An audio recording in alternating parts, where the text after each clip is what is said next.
going on, guys? This is Gene Jensen, and I want to talk about some of the baits that you might want to be using in the month of May.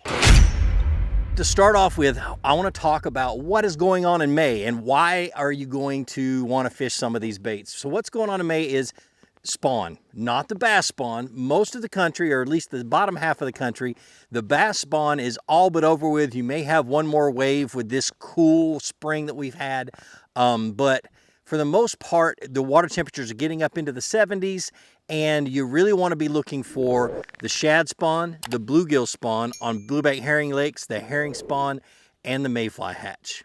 That's what's going on in May and into June, and that's what's going to dictate the kind of baits that we're using. Let's start off talking about the shad spawn.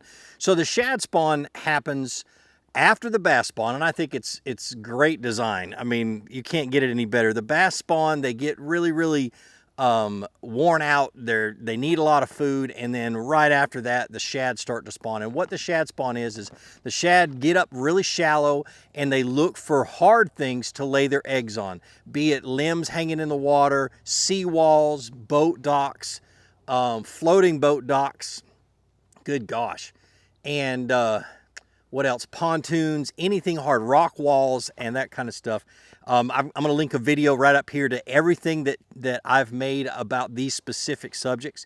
But that's kind of what you're looking for, is you're looking for the shad to be up early in the morning and late in the evening, but mostly early in the morning.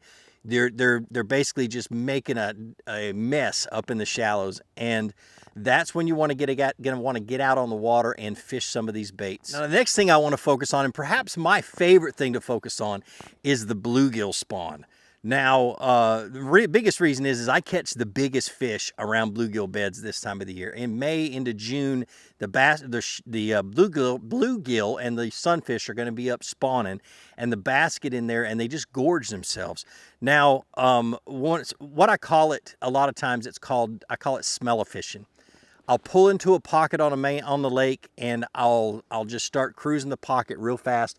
And I'm smelling for what smells like dead fish or just rotting fish, and that is a smell of fish spawning.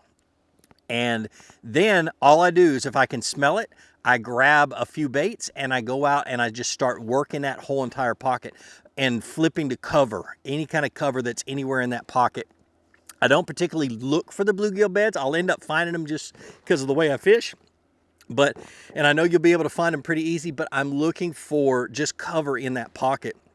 Somewhere in that pocket is going to be a wolf pack of bass that are just cruising, feeding on bluegill. All right, so the next thing is the blueback herring spawn, and there's only a few lakes. Well, there's several lakes now in the country that have it, but I'm just going to touch on that real quick.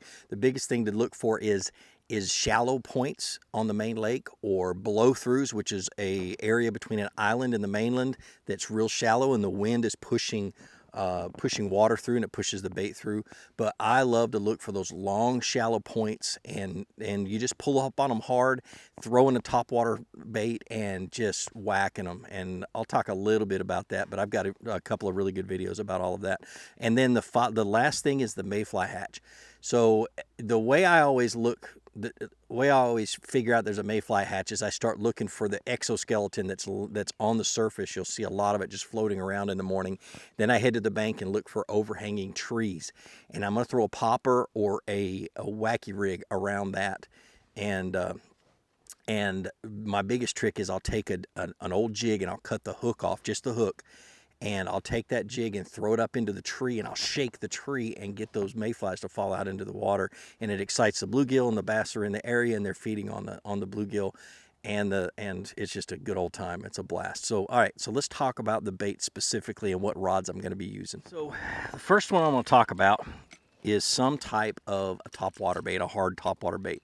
My favorites to fish, fish them early in the morning during the shad spawn. You can do this around bluegill beds and any of these situations, but it's going to be some type of a walking bait, like this dual pitch from 13, or a popper or something like that. But my favorite is going to be a popper this time of the year to throw when I'm fishing the shad spawn. But for bluegill and blueback herring and the mayfly hatch, I'm going to be throwing some type of a walking bait. My old favorite is a old spook, Super Spook Junior. So anyway, Rod I'm going to throw it on, it's going to be a medium fast or a medium moderate action rod, monofilament, or my favorite, and what I normally throw is I throw it on braid with a short fluorocarbon leader.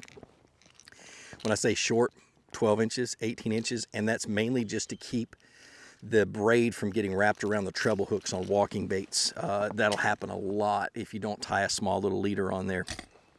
The gear ratio of the reel really doesn't make much of a difference. I usually stay with a 7-speed reel, but that's it for the walking bait. Just a medium moderate rod or a medium fast rod, and you just work and cover the bank as fast as you can until you start getting bit. So, all right, so the next one I want to talk about is one that I actually don't have on the boat with me, and a lot of you guys that have watched me for a long time will not be surprised. I don't have a Senko on the boat, but it's going to be a Wacky Rig Senko.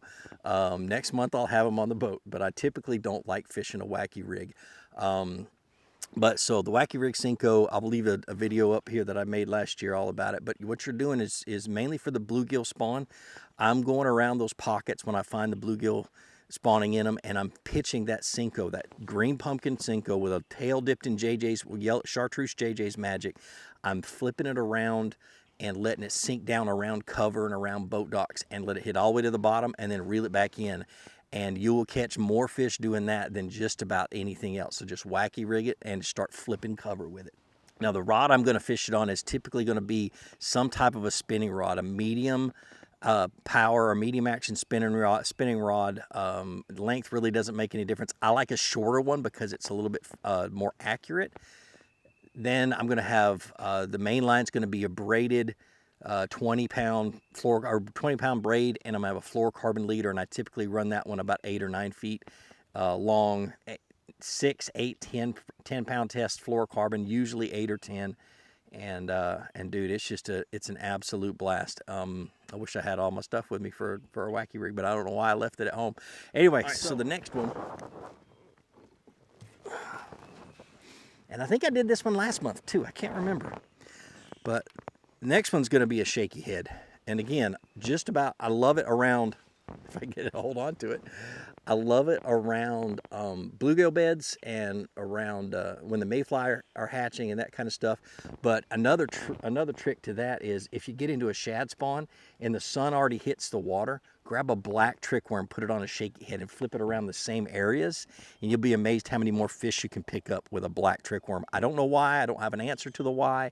All I know is that I won probably 4 or 5 tournaments flipping a black Shaky Head trickworm during the shad spawn. So the rod I would be fishing a Shaky Head on is a good little Shaky Head rod. Again, a medium fast rod. I've got 20-pound test braid on there to a 8. Actually, I think this is 8-pound test fluorocarbon. This is a Brazex from Seagar. And I just do the same thing I would a Senko, but I throw it in and I work the cover really careful, really slow, throw it around docks, let it hit the bottom. One of the biggest things that I do that I don't normally talk about is when I find that bluegill bed and I'm in the general or the main area that the bluegill bed's in, one of my favorite things to do is to throw that Shaky Head out across the bluegill bed, let it sink to the bottom, and then literally put my elbows on my knees. And even if I'm in a bass boat, I'll sit down. It makes me slow down. And I'm going to slowly reel drag that worm, that Shaky Head, across the bluegill bed. And if there's any bass in that area, they're going to thump it. I promise. I don't know why I do that. And I do it with a Ned rig as well. But they absolutely thump it. It's my favorite way to catch them around a bluegill bed. It's not the most... it's not going to catch you the most fish, but it's going to get those fish that are in that general area of the bluegill bed to start to bite. It's so much fun. But that's it. That's what I've got for May. Those are the baits that I'd be tying on, and you're going to see me fishing them all next month. But like I always say, be sure to introduce somebody to fishing. Introduce them to my channel. Let me help you teach them how to fish. More importantly, get out on the water, go out and catch some fish, and have a great day. We'll see you.